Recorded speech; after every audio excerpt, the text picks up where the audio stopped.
Hello students. ഇന്ന് നമ്മൾ inverse function theorem എന്ന് പറയുന്ന സെക്ഷനാണ് ചെയ്യാൻ പോകുന്നത്.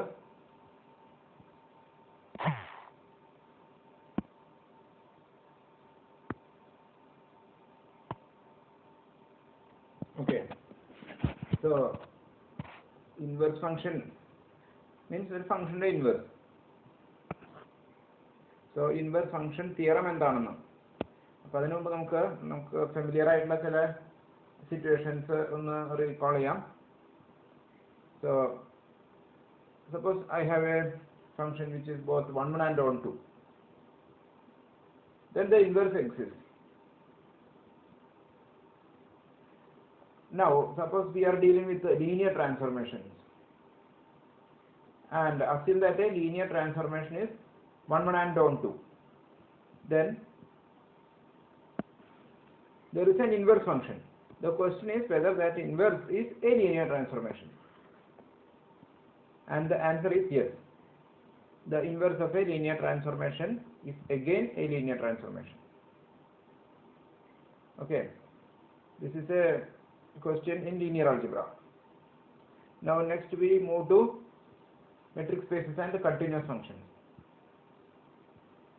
Suppose I have a bijective continuous function. Then the inverse exists. The question is whether the inverse is also continuous, and the answer is no. The inverse of a continuous function need not be continuous. Even though the inverse exists, even though the inverse may exist, it need not be continuous. Next we move to differentiability. Suppose I have a differentiable function which is bijective. Then the inverse exists.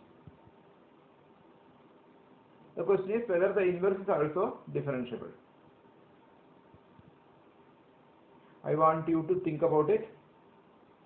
Anyway, in the next slide we are going to see an example that it need not be the case. If you know some example, well and good.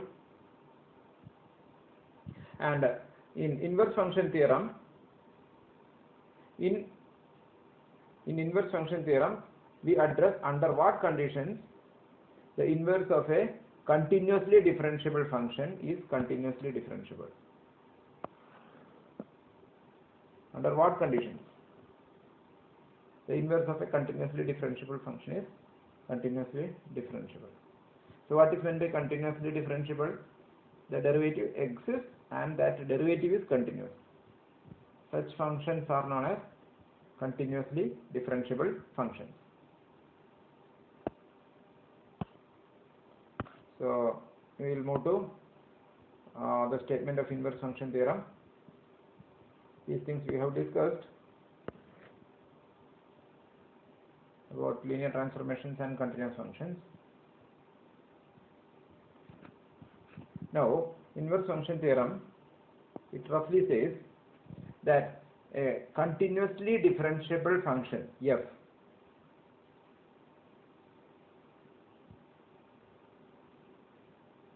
is invertible in a neighborhood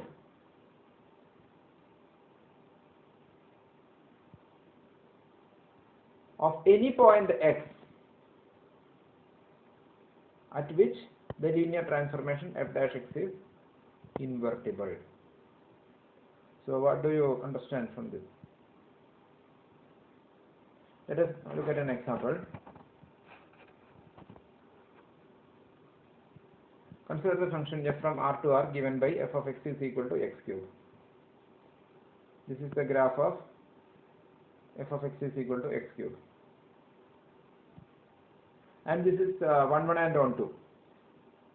So the inverse exists. What is the inverse? G of y equal to y to the power 1 by 3. That is the inverse of this f. And the graph of g is shown here. This is the graph of g. Now look at f. F is differentiable at every point with the derivative f dash of x is equal to 3x square. And when f dash of x is equal to 0, when 3x square is equal to 0, that means when x equal to 0. That means f dash of 0 is equal to 0. But 0 is not a linear transformation, not an invertible linear transformation. 0 is not an invertible linear transformation. Now, even though G is the inverse of f, is G differentiable at 0? Is G differentiable at 0? So G is this. You observe from first principle that G is not differentiable at the point 0. The problem is that f dash of 0 is not an invertible linear transformation. That is why G is not differentiable at 0. And if f dash of x at some point x is non-zero, then what will happen? If f dash of x is invertible at some point x, then what will happen?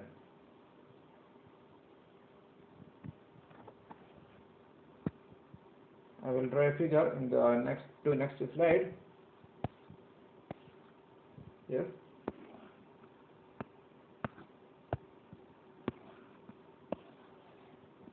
So this is your x-axis, this is your y-axis, and suppose I have a function like this. Suppose here is the point A. What about f dash of A? It is equal to 0 because the tangent at this point is parallel to the x-axis.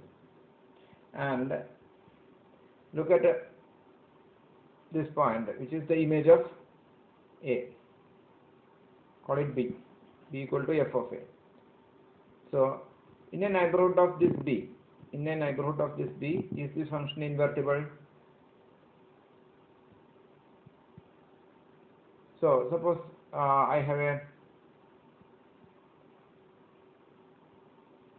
point here. Where does this map to? This can map to two images, namely one here as well as one here.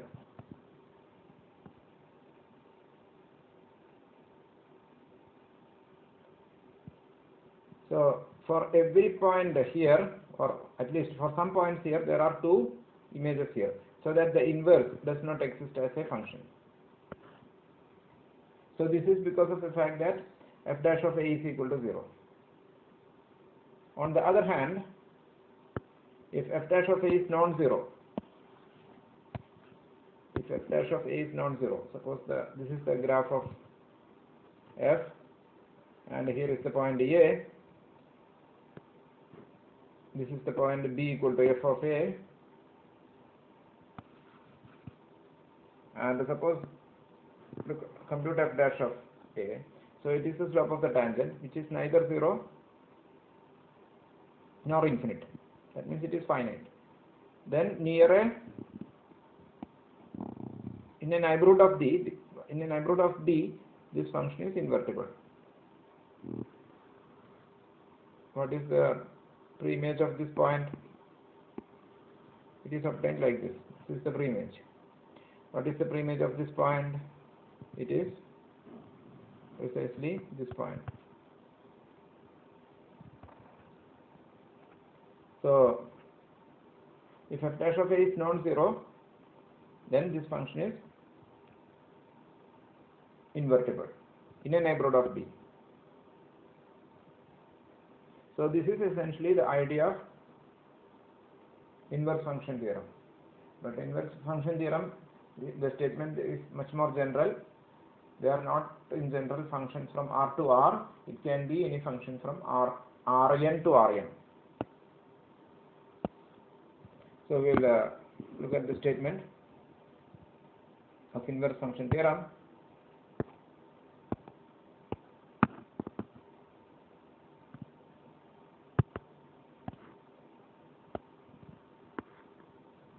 So suppose F is a C dash mapping, means continuously differentiable mapping of an open set E in Rn into Rn itself, and at some point A in E, F dash A is invertible,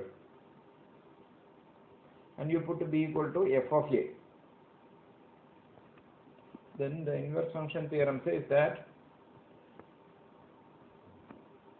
you can find open sets U and V in Rn containing A and B respectively, such that F is 1, 1 on U and F of U equal to V.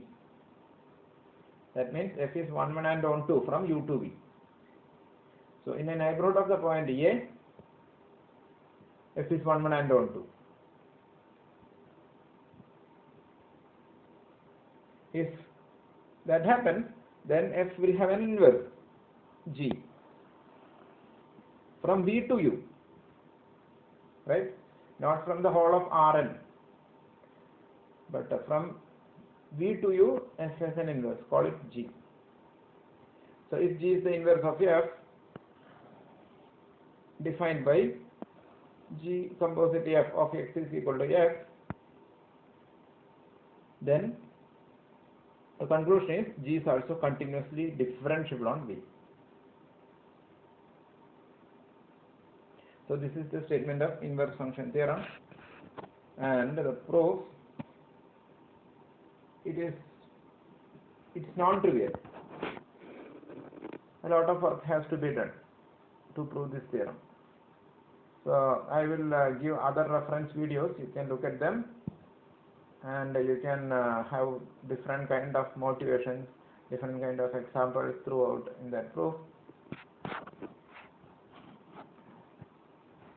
So let us conclude.